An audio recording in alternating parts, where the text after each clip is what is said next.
I felt like one cut when you were speaking about COVID, I guess,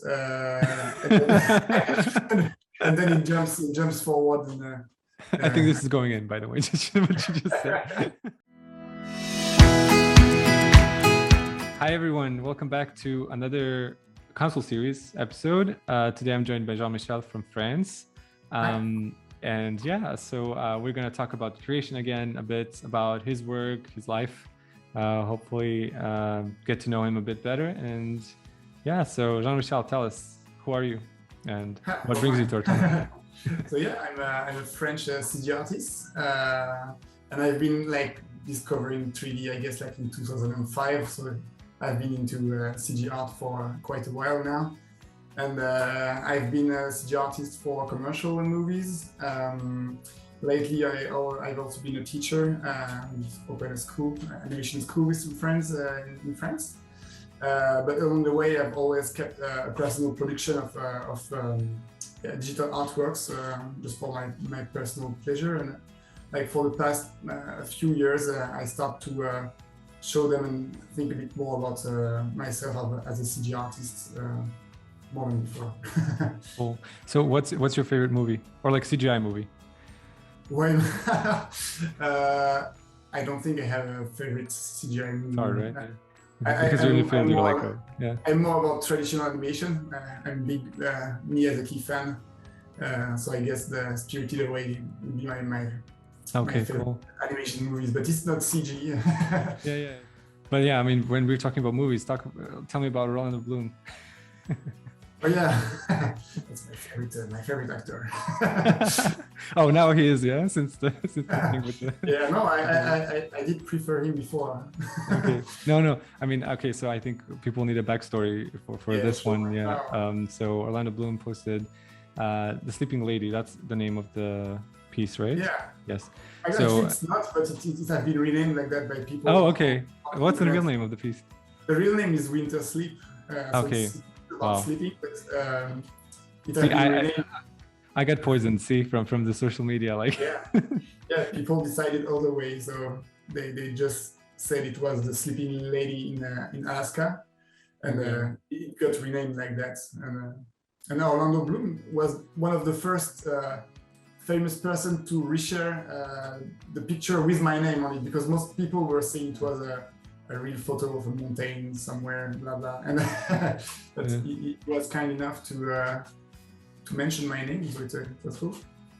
Yeah, I mean, of course, yeah, and I mean, this is a big issue with social media, right? And also like about NFTs, when we talk about appropriation of art and how people just take it for granted first of all, and then they just post your art, they share it, they think just to get their own points, and actually you're the one who's been doing this hard work and amazing work And now the funniest part is like when I post this picture on my Instagram, it gets blurred and say like fake news, fake news.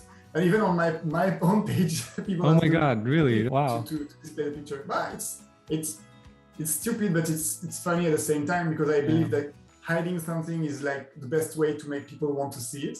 So in a way, I guess it draws some attention to this artwork in a way. Yeah. I mean, speaking of this thing that you've experienced, right, of like appropriation of art and so on. I mean, maybe we can go a bit into your vision of curation and like what's important for you when you bring you see a profile of the artist. Like what would you do with that? How would you approach this artist? And what I look for in an artist profile, I guess, is a sense of uniqueness, like not feeling too much of a copy of something else. I think we are all copying something in a more or less conscious manner, but I like to see the style of the artist and the feeling that's something unique, even though it has some strong influences all the time. But yeah, nowadays with internet and Instagram, like everybody's kind of copying each other, and it's getting harder and harder to try to make something genuine. I kind of look for that also craftsmanship is very important for me. Like if I understand at least the time spent on mastering a craft, the picture doesn't have to take long to do, but you see there is a kind of mastery in drawing, sculpting, or with CG art. I like this also. Yeah, that's interesting. So for you, it would be more like about the uniqueness and I guess the expertise in a way, you know, like kind of seeing something new, but also something that where you can see that the artist has had a lot of experience in the past in a way. Because but I think both of them are related. Like if you experience a lot with your medium, you start to make something truly unique, and I think it's linked in a way. But some person like just find something unique without having too much practice, and this is fine too. I mean, sometimes you just have a good idea. Yeah, that's true.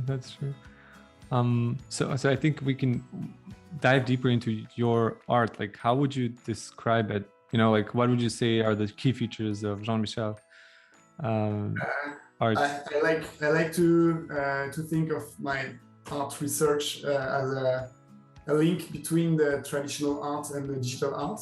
So I'm always playing on an edge between technicality or technological usage of like the computer and advanced technology, but I'm also very much influenced by the traditional arts. I'm trying to always kind of give homage to the old masters, both to their craft and the material they used also. But always trying to make something new that they couldn't have done if they were just doing that with their tool. So I have an amazing tool which is 3D. I'm trying to make a link and make a soft transition from traditional to modern or futuristic, even though. So yeah, it's a play on the technology and classical, I guess. Yeah. Cool.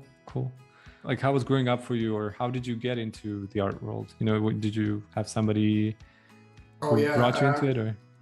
Yeah, actually, my two parents are classical artists. My father is a painter, and my mother is more into how could you say ornament art. So she used different mediums like soil, and then now she's more into fabrics. But at that time, I didn't want it to be an artist because I saw how hard it was to make a living out of it. So I definitely didn't want to be an artist. But I've been fed with a lot of reference, and I was, raised into it. Yeah, art baby. But then I discovered like CGI, and it was like a revelation for me. Like, okay, it's art, but it's technology at the same time.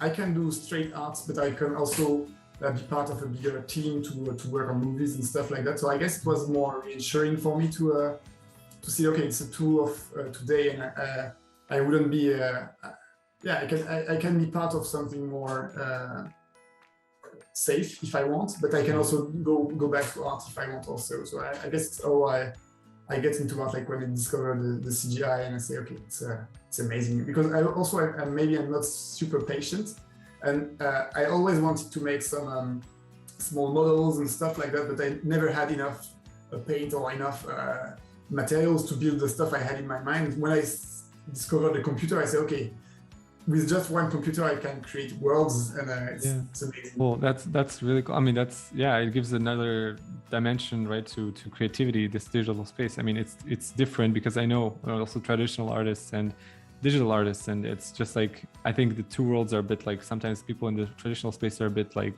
this is not, as I cannot touch it, I cannot feel it, therefore I cannot, contribute to it. And so what do you say to that? I mean, as a you've lived in both worlds, so. I mean, when we are doing CG art, all the steps from traditional art are here in some way. Like you are doing some modelings, then you are painting your model, then you are putting some light, then you are photographing it. So in a way, you are interested in many fields of expertise. Of course, you don't have to struggle with the medium, but you have to know how it would react in the real life to mimic it. So I think it's super technical actually, and you can have a wide range of material you can use. Like I can switch from wood to metal to ceramic without spending 10 years each time to master each craft, and I think it's very fascinating. But sure, there is a thing with the not being able to touch your artwork, and the CG artist is always struggling to put some randomness and some mistakes in the picture, while the traditional artist is trying to like control the medium and make something perfect. And we are doing the opposite, just to get nearer from something that the person can relate to, and okay, I know what's this kind of mistake. Oh, it's the shape of the tool on the soil or on the wood, and we have to mimic that kind of thing. So you have to know even more about reality to be able to mimic it. So it's true. It's different, but cool. But like, if you speaking of your art and your path, what do you think you will bring to Artano as a CG artist? No idea. I don't know. I'm very curious about what NFT can bring to the art field, and I have always been very curious about new technologies. And my way of approaching art sometimes is like jumping on a new technology and see what kind of art I can do with it. Sometimes just the new potential it has brings some new ideas, and so it's like backward inspirations. So I think NFT is a new medium, it's a new technology, and we will be able to do very different stuff. And I guess NFT is gonna, I mean, it's already done, but it's gonna, give inspiration to new kind of artwork, like especially with the NFT.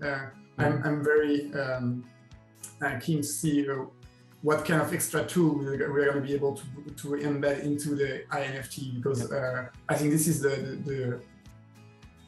it can be a point that's going to help a broader audience to understand why NFT is truly different from a basic JPEG, because this is the most problematic part I find when you explain why NFT and why is it interesting. And I think NFT is going to bring a more obvious answer to why NFT. Sounds good. Yeah, I agree. I mean, it's a new dimension, right, in the digital art space, kind of data and tech, and like, how do you make it actually, data and art, how do you bring them together and make them more accessible to artists? Because I think a lot of data artists are there. It's just that it's hard, you have to write code, you have to spend a lot of time, and then it's one collection, and it's it takes years to make. But for us, we want to actually bring that faster and faster, so that anyone can just do it. It's what happens to the CGI field actually. Like in like 30 years before, the CG artist had to know all to code and write line of code to generate pictures.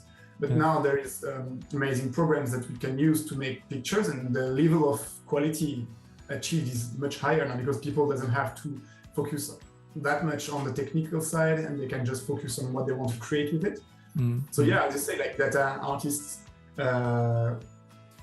with simpler tool, like many people can reach this technology, and also like sometimes you can be a creative person but not so much of a technical one. If you bring this tool to the fully creative person, then it's going to make more amazing stuff than maybe someone which is more technical and think of art in a much technical way. Definitely. I have one last question for you. So tell us what's the name of your school? And so people, if you're interested in CGI, CG work, sorry, I see CGI and CG. Like, is that interchangeable or? Yeah. People understand it. Yes.